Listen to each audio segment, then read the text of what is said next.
வாழ்க்கை ரொம்ப சிம்பிள். சிரிப்பு வந்தா சிரிங்க, அழுக வந்தா அழுங்க, ஓட சொன்னா ஓடுங்க, பேசணும் சொன்னா பேசுங்க, மன்னிப்பு கேட்க சொன்னா மன்னிப்பு கேளுங்க. உன்னை மிஸ் பண்ணணும்னு ஆசை இருந்துச்சா மிஸ் பண்றேன்னு சொல்லுங்க. அவங்க சொல்லணும்னு எதிர்பார்க்காதீங்க.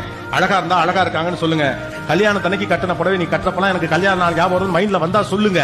ஒரு நாள் சாவுங்க, அவ்வளவுதான். இதான் லைஃப். சாவுங்கன்னு சொன்னாலே ஏன் கை தெரியுங்க தெரியுமா? நடுவுல இவ்வளவு நல்ல விஷயம் இருக்கு. இதெல்லாம் செஞ்சுட்டு சாக நீங்க ரெடி தான்.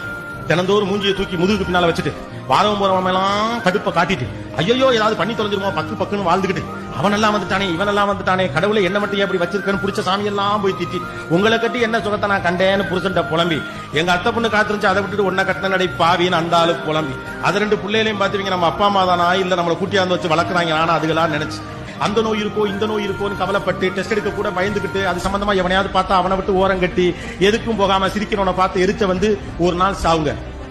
கைத்தல பாத்தீங்களா? மனுஷன் சாக ரெடி. கர்மம் சாவத்தான் போறோம்னா சந்தோஷமா சாக வேண்டியதானே.